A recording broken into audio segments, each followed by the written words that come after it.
কত আশা ছিল আমি হইতে পারলাম না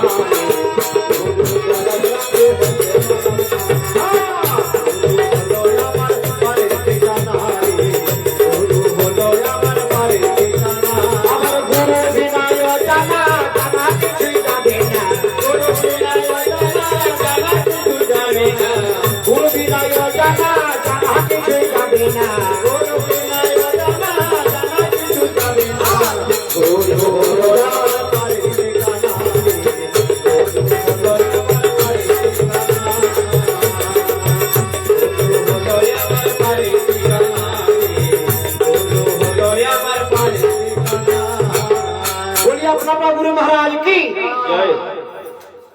वृंदावन बिहारी लाल की श्याम रामचंद्र भगवान की बाबा भरत की बोलें मां गुरु बिना जाना जाना किछुई जाबे ना गुरु हलो मां पार ठिकाना गुरु कृपा ही केवल गुरु कृपा ना हले मां भव सिंधु पार करा যায় না তাই বাবা ভোলা বলছেন পার্বতী ভগবানের লীলা অনেক কালা আনন্দের লীলা ভগবানের লীলা কোন অন্ত না ভগবান রামে কোনের শ্রবণ করবেন মা পার্বতী বলেন ভোলা না আদি কাণ্ডে রামের জন্ম সীতার বিবাহ আদি কাণ্ডে রামের জন্ম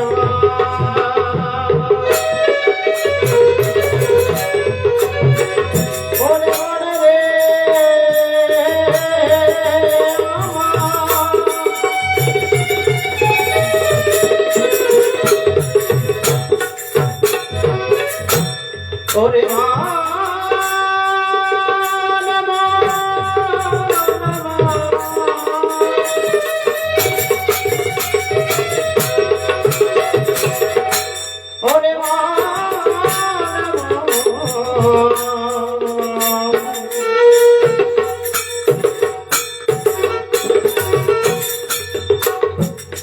ओरे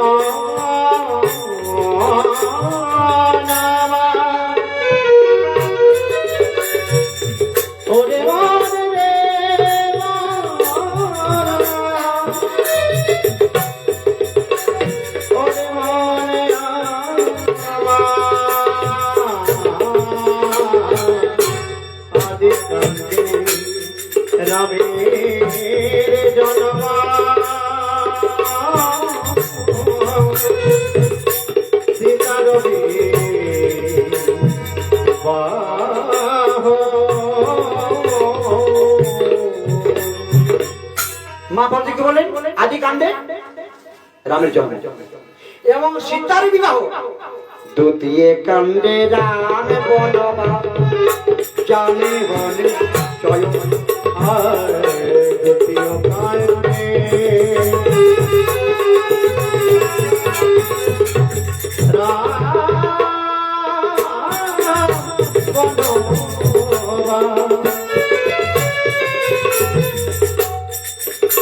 যাবে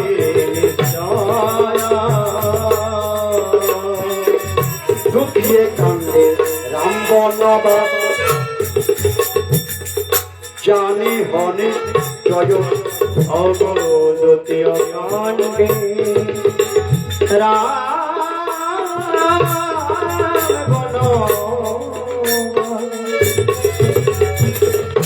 জানি হনে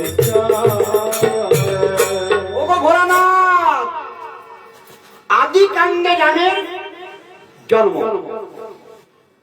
সীতার বিবাহ দ্বিতীয় কাণ্ডে রাম বনবাস জানি হো নিশ্চয় বাবা বলা বলছেন পার্বতী আর কোন শোনা ইচ্ছা রয়েছে কোনো না এই সময় এই সবার মধ্যে যা শোনা ইচ্ছা রয়েছে আমি আদেশ করব যে না বলছে আদেশ করো মা পার্বতীর আরেক খানা লীলা মনে পড়ে গেল তাই আমার প্রয়োজনে মা পার্বতী বলছেন ভোলানাথ ও ঘরে গেল পিতা মারা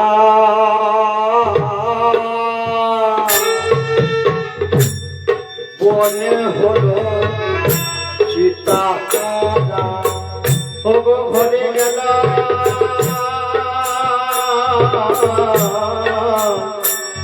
ওগো পিতা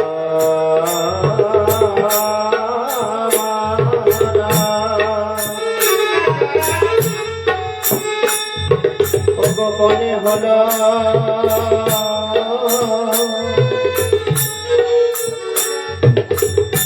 সীতা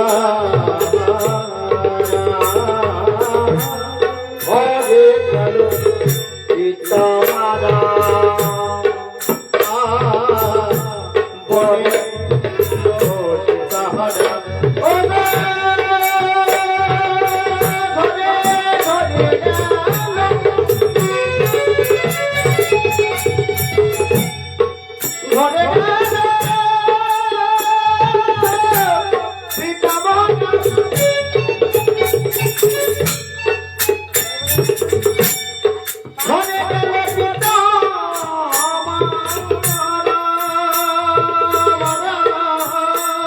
সীতাহারা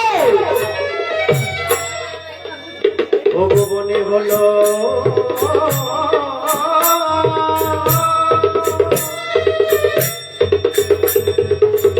মনে হলো সীতা সীতা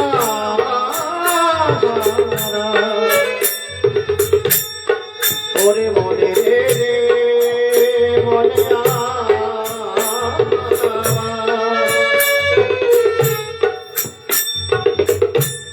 কপালে লেখো জয় রাখা আহা বলি বলি রে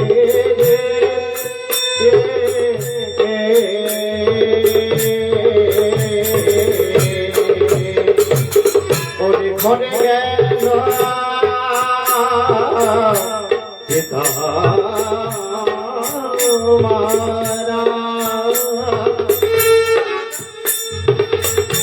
বনে হলো সীতাহারা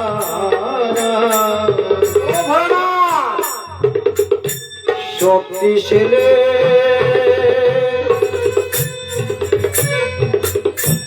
পড়িল লক্ষণ গো শক্তিশীলে পড়িল লক্ষণ শক্তিশীলে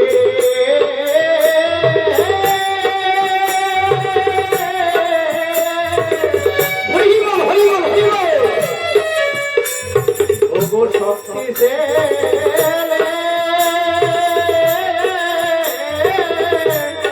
শক্তিতে পড়িল লক্ষণ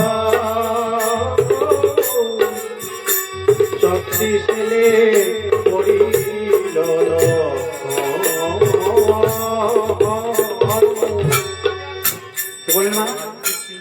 ঘরে গেল পিতা মারা বনে হলো সীতাহারা শক্তিশালী পড়িল লক্ষণ ঘরে কার পিতা মারা গেছিল ভগবান রামের বনে কার স্ত্রী হারিয়েছিল ভগবান রাম এবং শক্তিশালী কার ভাই পড়েছিল ভগবান রাম শক্তিশালী লক্ষণে কেন করেছিল মা লক্ষণ জাতির বিচার করেছিল লক্ষণ জাতির বিচার করছিলেন কার সাথে জাতির বিচার করছিলেন মা যে সবরী সবরী কোন রামায়ণে লিখেছেন চন্ডাল কোন রামায়ণে লিখেছেন বাউরি কিন্তু ছোট্ট জাতি সেই মা সবরী দেখুন মা রাম ভক্ত কেমন আর রাম ভক্ত কেন হয়েছিল অল্প আমি ভিতরে যাই নাকি তো মা সবরী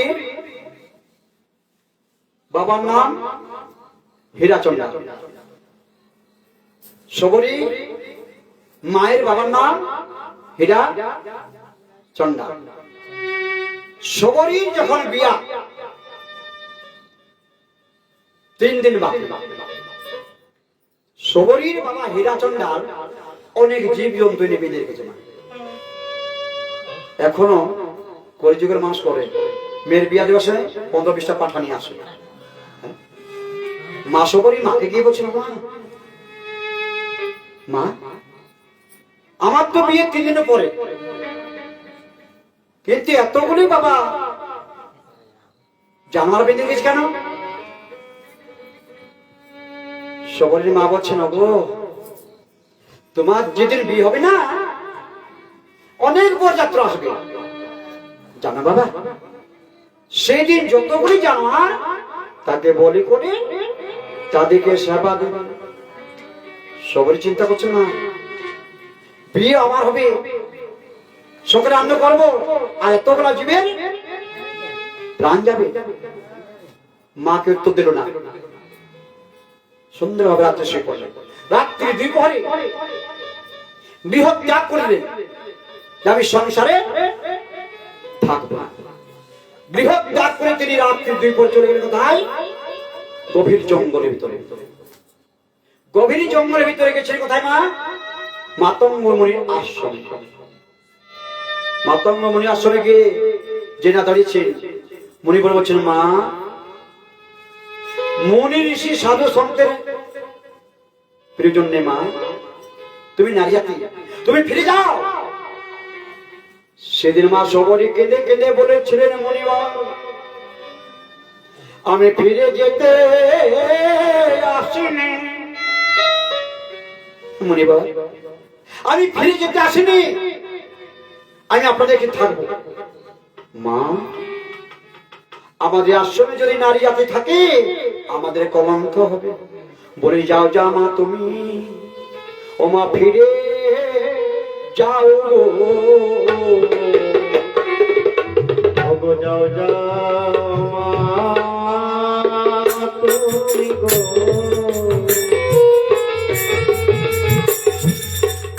ও মা গো ফিরে যাও গো, ও মা যাও যা তুমি ফিরে যাও গো, ও গো মা গো,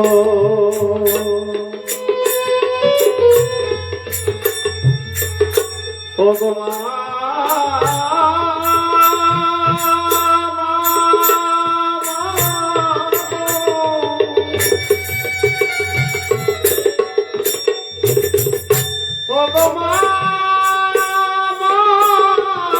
তুমি ফিরে যাও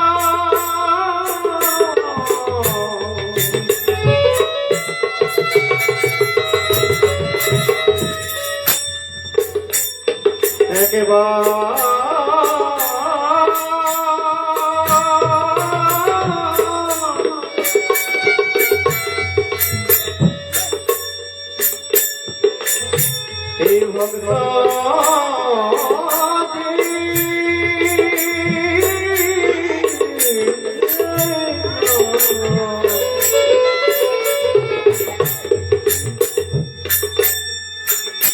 ওরে মরে রে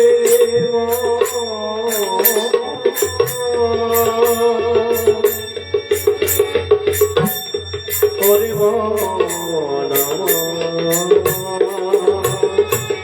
ও গো যাও যাও মা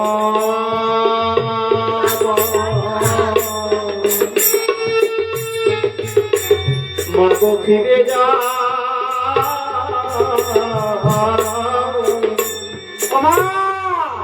তুমি ফিরে যাও। মুনিবর আমি ফিরে যেতে আসিনি, আমি আপনাদের এই আশ্রমে থেকে আপনাদেরকে সেবা দেব। মা তুমি ফিরে যাবে না? না বাবা, মাত্র মুনি আশ্রমে থাকতে পারবে না। উনার কাম কি ছিল? প্রত্যেক দিনে যত মনীষীরা চান করতে দিত গঙ্গায়, পথ পরিষ্কার করে ফুলের বিছানা করে দিত। তো সাধু মনীষীদের সাথে বদমাস লোক থাকে। কিছুটি সাধু সন্ত বলছেন, আরে এত বড় ভক্ত কোথা থেকে শেখে যে প্রত্যেক দিন আমাদের পথকে পরিষ্কার করে ফুলের বিছানা করে দেয় কে? একদিন সমস্ত সাধু মনীষীরা জেগে আছেন রাত্রে।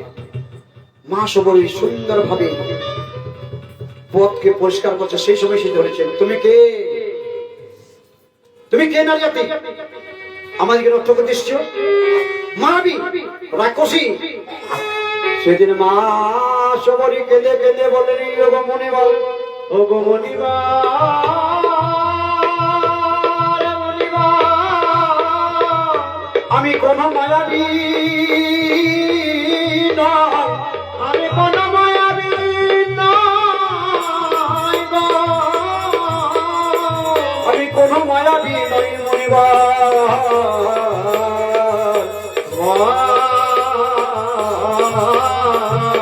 মনিবার আমি কোন মায়াবী নই বাবা, আমি অধম চণ্ডালের মেয়ে, আমার নাম সবরী। আমি গৃহদের ত্যাগী করি, আমি এসেছি সেই মনীষীর সমাগমে। অনেক সাধু মনীষীরা বলছেন তুমি চণ্ডা, তুই প্রত্যেকদিন পথকে অবদ্ধ করে দিও, তুই ছোট জাতি দূর হইয়া। মা সবাই কাঁদছেন আর বলছেন আমি অধম চণ্ডা লেরি মেয়ে, অধম চণ্ডা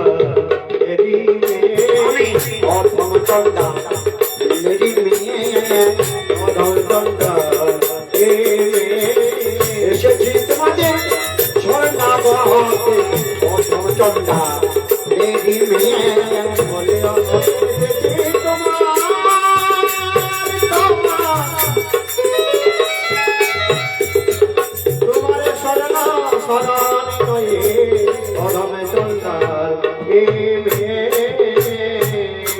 যত মনীষী সাধু সন্তরা গালাগালি করে চান করতে গেছেন মা।